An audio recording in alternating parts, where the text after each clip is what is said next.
Ils mettent enfin la main sur cette manette. Plus d'un mois avant leur sortie officielle, et pour la première fois en France, les visiteurs du Paris Game Week ont découvert la Xbox One et la PlayStation 4. C'est génial, enfin, elle est super, vraiment. C'est la marque de la PS3 et de la Xbox 360. Annoncées le 22 novembre par Microsoft et le 29 par Sony, les consoles de nouvelle génération auront globalement les mêmes capacités puisqu'elles proposeront une majorité de jeux similaires, mais les constructeurs cherchent évidemment à se différencier. Chez Sony, on mise sur le prix, 399 €. On avait lancé la PS3 à 599 €, donc là on est très satisfait du prix. L'économie n'est pas bonne en Europe, elle n'est pas bonne en France, c'est dur de trouver de l'argent. Donc c'était très important pour nous que notre console soit au juste prix.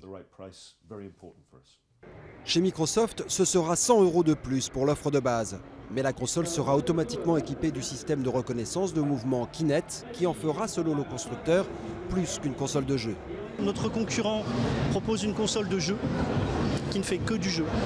Et nous proposons une console de jeu, mais aussi une console de divertissement qui sera au centre du salon et qui vous permettra de supporter toutes les applications type Skype et autres. Autre terrain d'affrontement, les exclusivités. Chaque constructeur essaie de convaincre les éditeurs de jeux de développer une nouveauté pour une seule des deux plateformes. De quoi séduire les indécis, même si certains joueurs ont déjà choisi leur camp. Plutôt Xbox, et je profitais du salon pour choisir. Et ouais, je suis pas déçu, donc pourquoi pas la PS4. Je pense la PS4. Parce que j'ai toujours été un joueur PS3. Mon choix est déjà fait, je reste fidèle à Xbox.